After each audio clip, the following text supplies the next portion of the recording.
Even the token has flying when it comes out. Isn't that fun?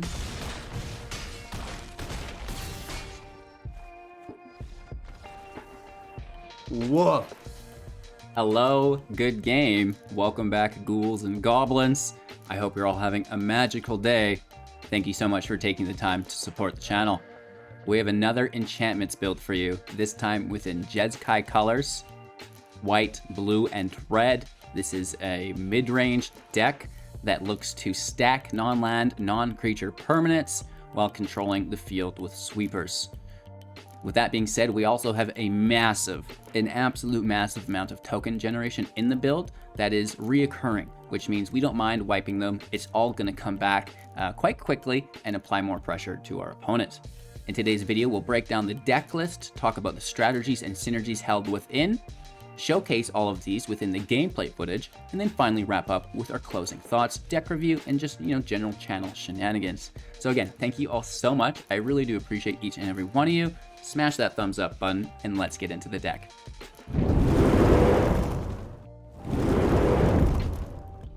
Jeskai Enchantments is a 60-card standard, best of 1 Crimson Vow build. We have a 3.6 average mana value with 34 non-creatures to our measly 2 creatures. We have 24 land in the build as well. Some MDFC lands to bring up our land total, right? The 24 gets pushed all the way to 28 for consistency's sake. Our average curve is quite high, the 3.6, and we're not really playing anything until turn 3. LOL. I don't know what to say about that. Somehow it just works. We do have a little bit of interaction potentially through those modal lands, Spikefield Hazard and Walrus Disruption, which is cool. So, potentially turn 1 or turn 2 removal through the hazard and a turn 2 or turn 3 counter through the disruption to allow us a little bit of wiggle room into the start of our own game plan, which begins on turn 3. And we want to, defend against whatever our opponent's doing, right? So if they're an aggro deck, we need to get rid of their field state and start to mitigate the damage that they're looking to do to us through some life gain. The Judge is an amazing blocker for 3 mana, a 4/4 with Defender, Flying, and Vigilance. And at the beginning of your upkeep, if it has 2 or fewer counters on it, put a Judgment counter on it. And then once it's accumulated 3 of those Judgment counters, it can attack as though it did not have Defender, which is quite nice. When it dies, we can replay it for 7 as Sinner's Judgment. We get to enchant a player, our opponent, and at the beginning of our upkeep, put a Judgment counter on the Sinner's Judgment. Then if there are 3 or more counters on it, we get to, just win the game. Easy. Easy peasy lemon squeezy, right? So we can go about winning these matches in a few different ways, depending on what style of deck our opponent's playing, or, what advantages they'll actually let us get away with. This will close out matches against other control decks, any other mid-range deck, if they're stalling, which a lot of them really like to do. So this puts them on the clock, which is really nice. And simultaneously, it will also defend and prolong your life through the Judge 4/4 blocker. Does it get better than that? With this being said, we can also acquire other forms of chump blockers on turn 3. Like the Wedding Announcement at the beginning of your end step, put a invitation counter on it. If you've attacked with 2 or more creatures this turn, draw a card. Otherwise, create a 1/1 vampire creature token. And then when there are 3 or more invitation counters on the announcement, flip it. The Festivities, it will turn into creatures you control get +1/+1. So this is going to help all of our tokens become a little bit stronger. And then finally on turn 3, we can make a token to defend. However, we don't really want to defend with the Raven that is created here. However, you got to do what you got to do, and each situation is different. For 3 mana, when it enters play, create a 1/1 blue bird creature token with flying and gain 2 life. So this is nice because we get that blocker and we gain life. Really, really good. However, if we can survive and not block with the bird, it's sometimes better, because whenever 1 or more creatures you control with flying deals combat damage to a player this turn, look at that player's hand and draw a card. So this is really cool because that Raven can draw us a card, and also that we'll mention later through another synergy, we can give all of our creatures flying, which is cool. So this will activate on not only the bird, but all of our other attackers as well. So looking at their hand is great, drawing a card is even better. And then finally, you may put a card you own from outside the game on top of your library. We do have the sideboard available there, which we'll break down near the end. So that's kind of what we're doing on turn 3 to slow our opponent down. You can potentially foretell a Doomscar on turn 2 to reduce its casting cost by 2 through the foretell to destroy all creatures. This is another possible turn 3 if your opponent is going absolutely crazy. But what I like to do is you throw it a couple tokens. You can block with those tokens. It allows you to survive, and your opponent just plays more creatures. They play more creatures. It's like, thank you kindly, and now I'll wipe them all together instead of a few here, a few there. So try to survive and get the most out of your Doomscars that you can. On turn 3, however, less important because we need to survive because we're not playing anything on turn 1 and turn 2, pretty much. We have the Curse of Hospitality, right? So this can enter the play later. Enchant player, whenever a creature is attacking enchanted player, it'll gain trample, which is really nice. And then whenever a creature deals combat damage to enchanted player, that player exiles the top card of their library, and then until the end of that creature's controller's turn, they can play that card and spend mana as though any color, which is really cool. So this just gives us access to their entire deck. Well, not entire deck, but, you know, a couple at a time, as many creatures as we have attacking now with trample, and we go quite wide, which is cool. And just the trample in general is great because we put out a ton of damage as well. May not look like it, but just wait as this all comes together. Moving on to our 4 drops, Felidar Retreat. This is very, very good. An enchantment with landfall. Whenever a land enters play, you can either create a 2/2 cat or give a +1/+1 counter to all of your creatures. And you know, you go wide with those cats, and then +1/+1 counters and vigilance on all of your creatures is going to be really, really good because we have trample on all of our creatures as well. So if we can go wide, they all get vigilance, they all get trample. It's just a great time. And then probably the most important card in the deck, the Hollowed Haunting for 4. This has been a cornerstone of all of the enchantment builds I've done recently. Absolutely in love with this card. And as long as you control 7 or more enchantments creatures you control have flying and vigilance, this is good. Like I mentioned earlier with the Raven's Warning, because if we deal combat damage, we get to draw a card with a creature with flying, right? And then whenever you cast an enchantment spell, create a white Spirit Cleric creature token, and this creature's power and toughness are equal to the number of spirits that you control, right? So each time you cast an enchantment, you make a new spirit, which buffs up all your spirits collectively. Cool beans. Stesnia Uprising for 4, an enchantment, and at the beginning of your end step, create a 1/1 red human creature token. If you control exactly 13 permanents, you may sacrifice Stesnia Uprising. If you do, it deals 7 damage to any target. If this gives you lethal, sure. If not, just make the creatures. Just make the creatures. We are going to use those tokens to our best ability. And then finally, you know, we talked about Doomscar for the wipe, but we also have Battle of Frost and Fire as an enchantment. If it is the 5th enchantment played, or if you have 4 spirits in play, you're like, oh, well, this will wipe those spirits, but as soon as, you know, you cast this, it's going to make that 5th spirit, and now it's dealing 4 damage to everything. Your spirits are going to survive. So that's really, really cool. If your spirits die, if your tokens in general die, who cares? You're going to build up again really quickly. So dealing 4 damage each non-giant creature and planeswalker, scrying 3, and then whenever you cast a spell with mana value 5 or greater this turn, draw 2 cards and then discard a card. So this is great because it's an enchantment, right? It helps us stack our way up to 7, which will give us flying and vigilance.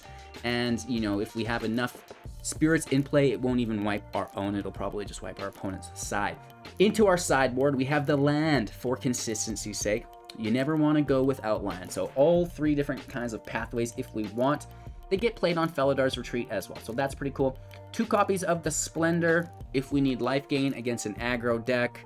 Whenever you cast a white spell, gain 1 life, note your life total, and then if you have that or more, draw an extra card. Great. And then the Mirhall Mimic. Enchant creature, and at the beginning of your upkeep, create a token that's a copy of enchanted creature, except it's a spirit in addition to its other types. And then, as the Mimic first, you may have it enter the battlefield as a copy of a creature on the battlefield, except it's a spirit, and then you can play it through the Disturb for 5 as the Mimicry, which is really, really cool. Just to, like, you know, copy things, copy things, copy things. That's going to help you survive. And, you know, they're going to get buffed up by all the goodies that we've got in the main board anyways. Land is here within the duels for consistency's sake, and you know, some basics there as well. I'm sure we could dive deeper into the land, but this deck's just performing really good. It's all about this Hollowed Haunting. It's what an absolute banger card. So stay tuned for even more enchantment builds as the weeks roll out here. I'm trying not to do one every day. We're going to split it up. But, you know, as I'm sure you've noticed, I am absolutely in love with Hollowed Haunting. Thanks for watching the deck tech portion of the video. Show your support through smashing that like button. Join the community Discord to partake in all of our contests, giveaways, and tournaments. And, yeah, we'll get into the gameplay footage and then wrap up after that with our final thoughts. Let's go. Going first is always nice. Really slow lands. We won't have a Walry until turn 3 unless we pull a land. But I'm still gonna keep it.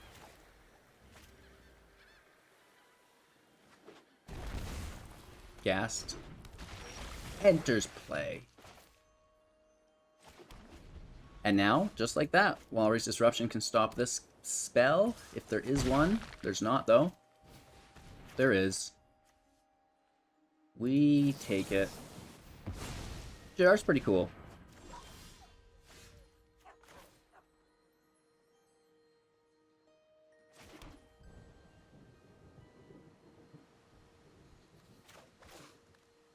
I'm gonna go Wedding Announcement first. Retreat, then Raven's Warning. Because I think that gas is going to minus or something scary.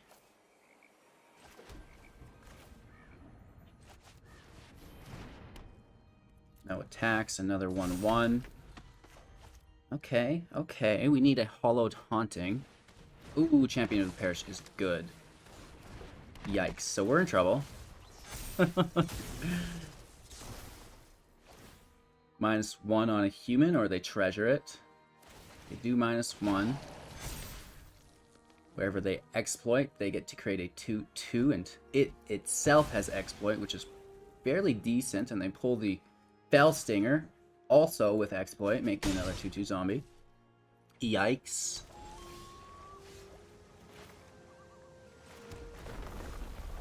Make the 2/2.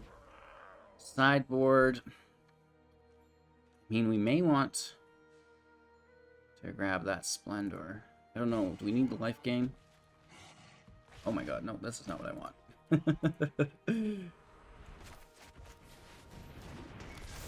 I think the draw card is fairly decent. Anyways, let's assemble that token army. Buffing the boys up. Yeah, well, I think so. I don't know about that Scorpion either. Really, I don't actually know the gender of any of these zombies. You really just can't tell. Oh no. Whenever it or another zombie you control dies, look at the top card of your library. If it's a zombie, you may reveal it and put it into your hand. If you don't put the card into your hand, you may put it into your graveyard. That's fairly decent.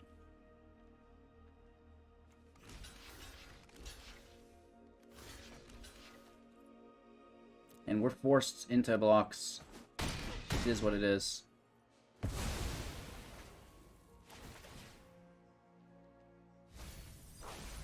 No zombies in their hand, I hope. Nice.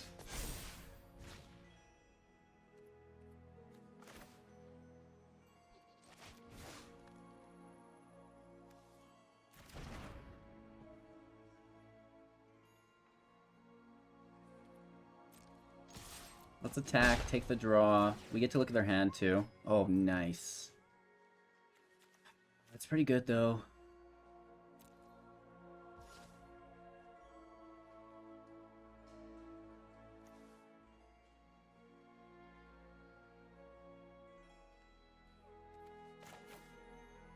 We have the life to survive. We even have a chump blocker if there's anything scary, so Let's try to string this along a little bit.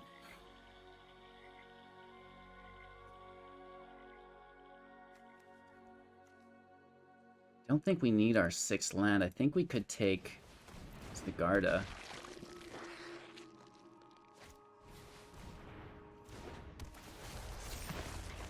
And this is pretty good. We get the draw, though, which is bad. Hopefully it's like big whiffs. It is. Decent.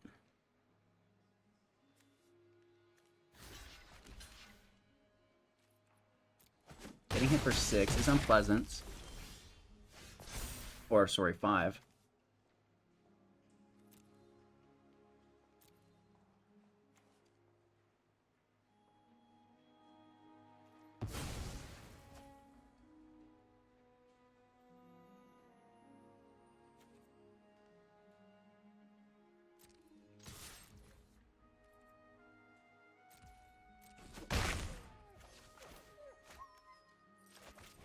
They will be able to push a bunch into that zombie, but it's like those things have decay, so if we just block them, it's dealt with.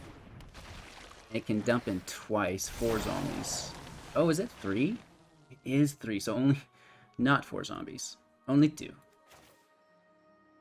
Splendor out. We're chilling.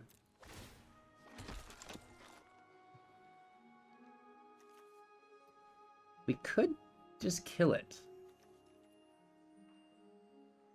But I kind of just like the tokens always. If it doesn't give us lethal, we should always just keep it there for value. Because I'm sure we'll hit 13 again at some point.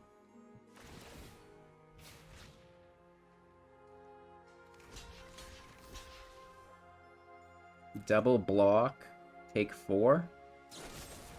Pull the removal. Ouch. Okay. These things decay and die.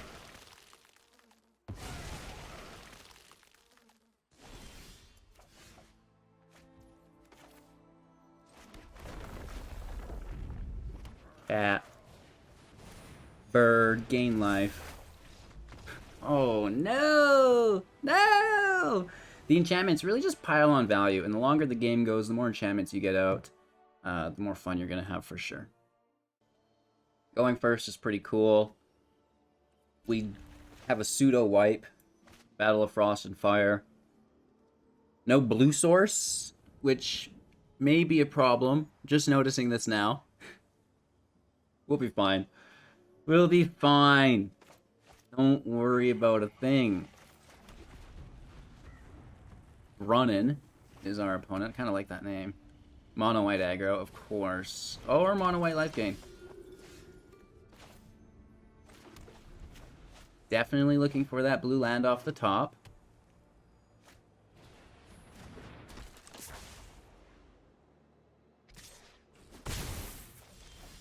Not it. It's still castable this turn, though. It doesn't really do anything, but eventually this bird will get us a draw off their library.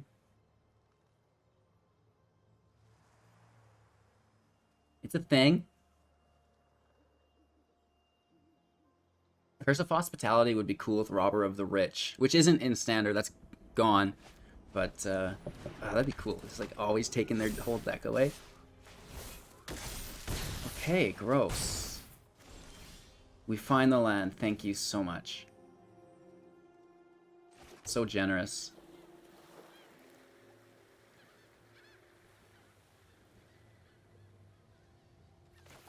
Let's go with the Raven, because it can attack and make sure we get that 5th land for the Frost and Fire.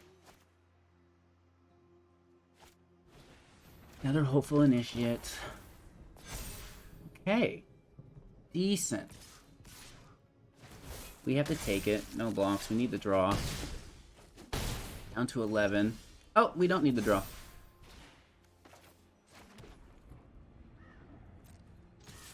Attack.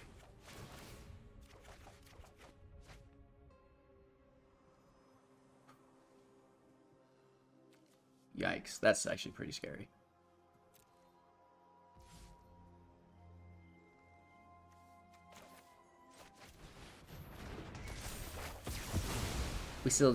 we have to take it.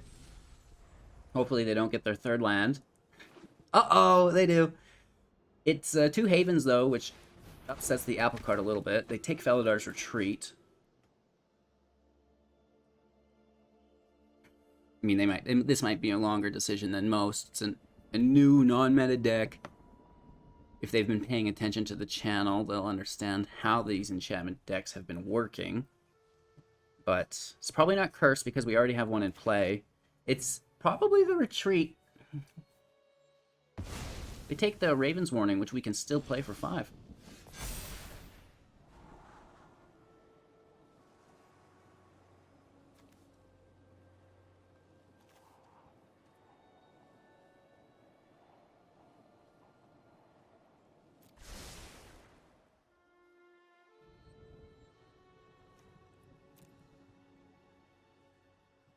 Like, what if they play this Skyclave Apparition, and then we Mirrorhole Mimic their Skyclave, like, forever? But it's an aggro deck.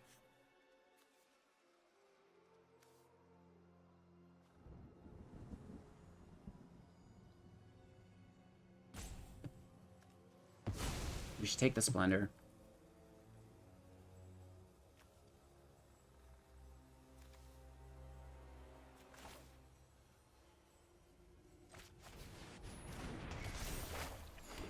Raven's Warning is nice. Another token is helpful. Decent, decent, decent. We just... Oh, they... Interesting.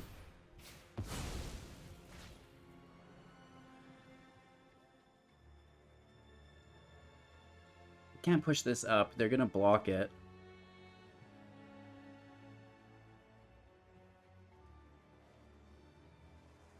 Which is smart. We have no way to push it up. We don't have a land to push it to 2-2. Or did we? Was I dingling and played it this turn? No. No lands this turn.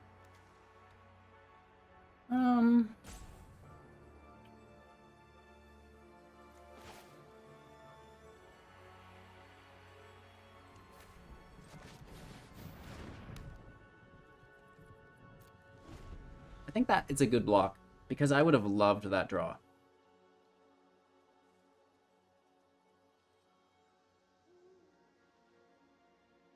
They can't play Adeline or the Skyclave until they get that second Snow Plains. And then they can only single drop as well, so it's either like another Alms or it's an Intrepid.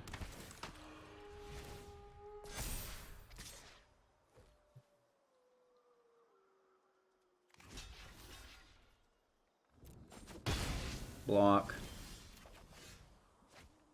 Double draw. Thanks a bunch. Grab the Mirrorhole Mimic.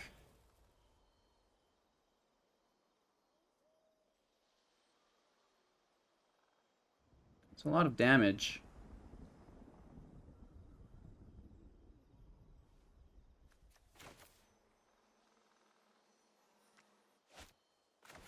Let's get this retreat in play.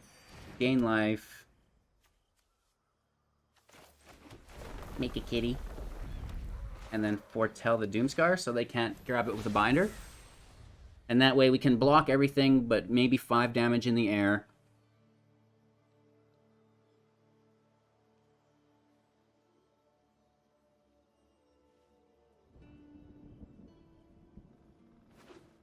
Okay, I think they want to play the Skyclave. What do they take? Splendor? Retreat? Splendor. It's the life gain. It makes sense. It's going to gain us life, draw us cards. It's stability mid to late game. That's why it's in the sideboard for us to grab, right? Yeah. Just stop the damage down to 10.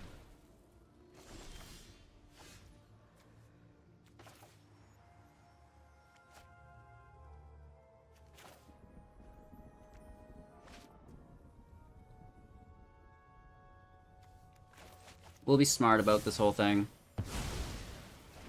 We get the 4/4. We make a cat. Uprising in play makes a 1/1.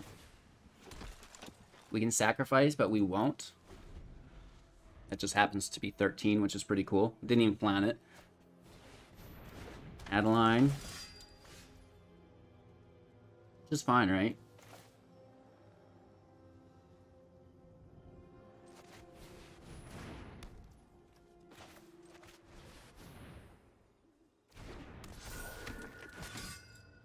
We have our own Adeline.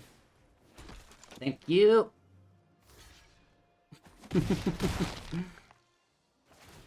Ours have trample.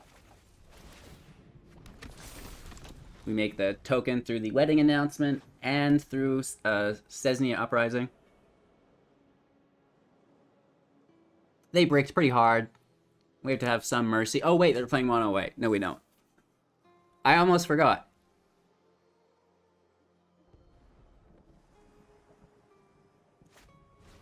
Alms in play. What? Now this is a strange bank. Do we have 7? Oh my gosh, we do. Here comes the scoop.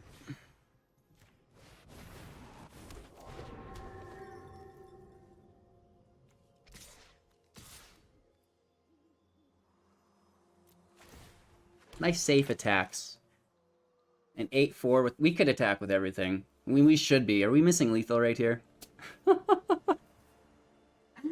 Math is for blockers, man. I don't want to do it. They could kill these other things, though. I don't want them to die. We don't have a hook in play. I'd rather defend.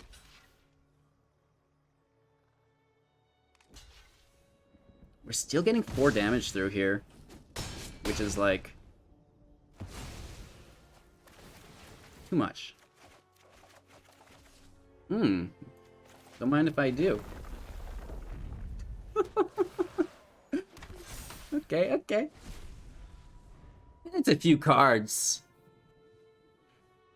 Enchantments are so cool.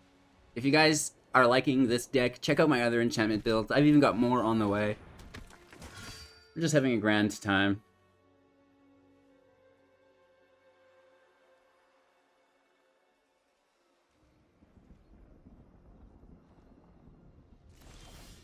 A land. So we'll make the spirits first. And we have trample, remember. Because the hospitality. So this is going to get real weird.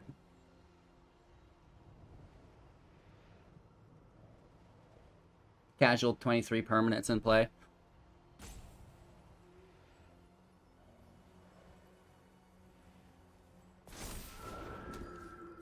I needed the flying is the thing. We already have vigilance, but let's counter up. And now we also all grab trample. Even the token has flying when it comes out. Isn't that fun?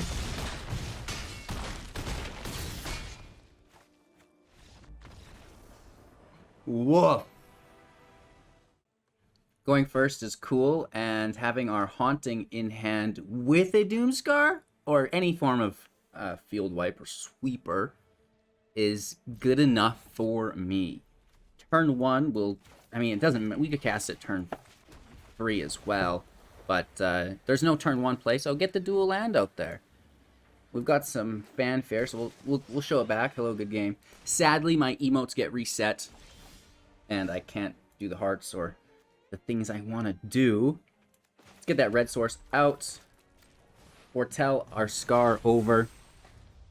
And now we have the Coast, or we could just go right with the Doomscar. Another.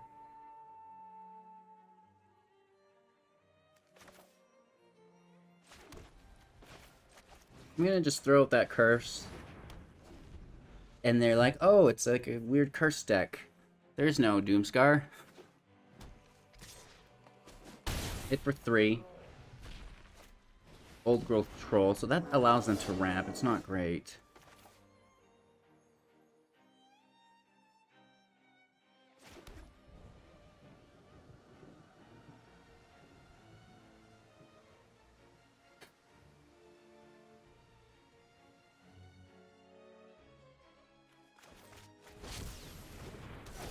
This is a lot of damage. We're going down to 10 minimum.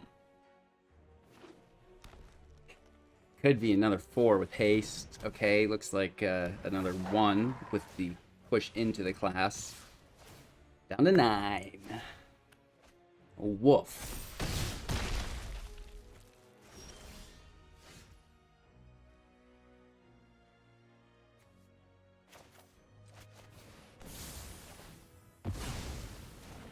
So they get a nice boost in mana there.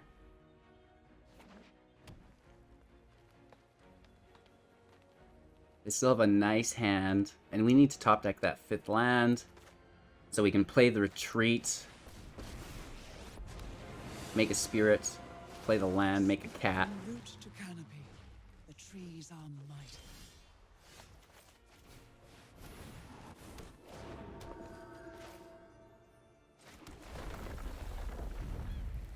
Maybe we should have went in with the haunting first. It's hard to say. I'm worried about fight effects and then just like lethal. Rich soil grows. Mono green, why are you so good? We can foster much growth. Why are you so good? Another class. And they can play creatures off the top, which is incredible. So good. And yeah, like both of these can die. Doesn't really matter.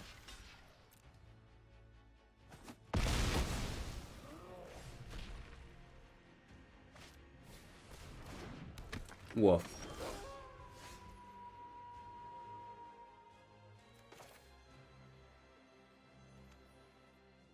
It sucks because Ren can make that other token, but we're dead if we don't wipe.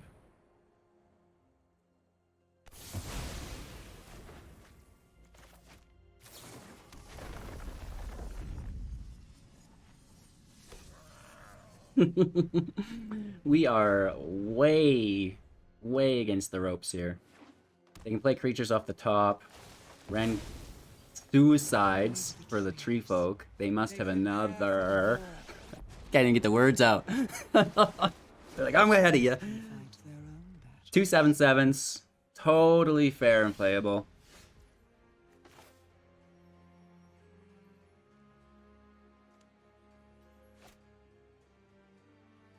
This would be 11, 12. Like, we could kill one of them.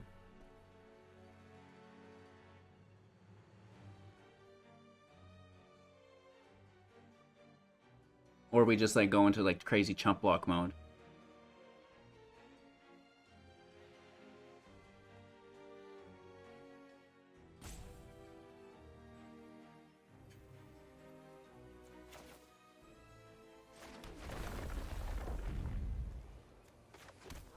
I don't think we need to kill it. I think we just need more power.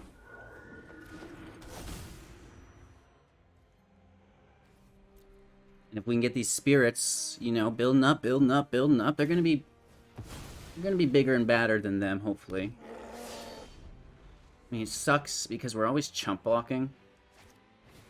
So we're kind of playing from behind. All 3 of those classes are leveled.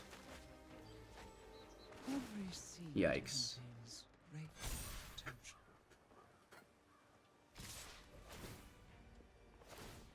They're all going on the trample.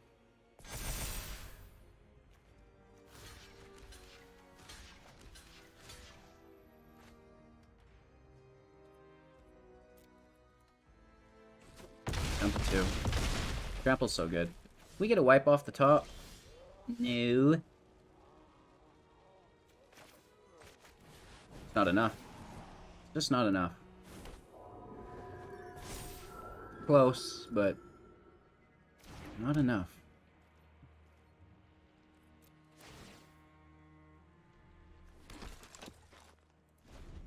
Good game. We'll show ourselves out. Alrighty. I don't know what to say. It's just like such a good card. These decks shouldn't be good. Like, we don't even have Meat Hook in this deck. And that's usually what helps us survive. We just do chip damage, make tokens, and it's all jolly, right? Who cares? Just put trample on them all. Let's smash over. You figure it out. So, I just feel like enchantments are positioned so well in the meta right now. There's not much mass enchantment removal or, you know, non-land permanent removal. There's like Ondu's Inversion and not Baleful Mastery, but Devastating Mastery within white as well to destroy all non-land permanents. You know, there's Vanishing Verse. There's Rite of Oblivion to single target non-land permanents. Binding of the Old Gods can snag something.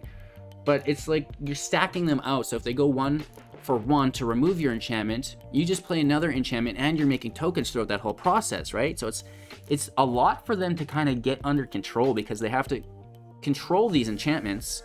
Don't let those stack up. And they're also forced to continually mitigate the field because it keeps regrowing. So I feel like it's positioned really well. You know, it sucks that All Run is around still in the Is It terms. I know I'm an Is It crybaby, but luckily enough for us, we didn't see it today, which is a good experience for me. And I think that's kind of the only thing that we'd really struggle against is if they're taking so many turns that they just do their thing, right? But I mean, if we can get these tokens all with flying, then what are they going to do? Then they'd bounce our enchantments down so they're less than 7. You know what I mean? This is another story. But in that world, we could potentially build the best of 3 versions and just be sideboarding and stopping them with Test of Talents when we have access to blue in the build, which we do here. I would love your guys' thoughts and opinions. What did you think of the deck? Do you think we could make any changes to it? Did I miss any cards that would work well with it? Please let me know down below in the comments. While you're there, you may as well like the video. It really does help myself as a creator pay the bills, LOL. And, you know, enjoy yourself. Have another video up in the play here if you want. And if not, just have a magical day. Take care.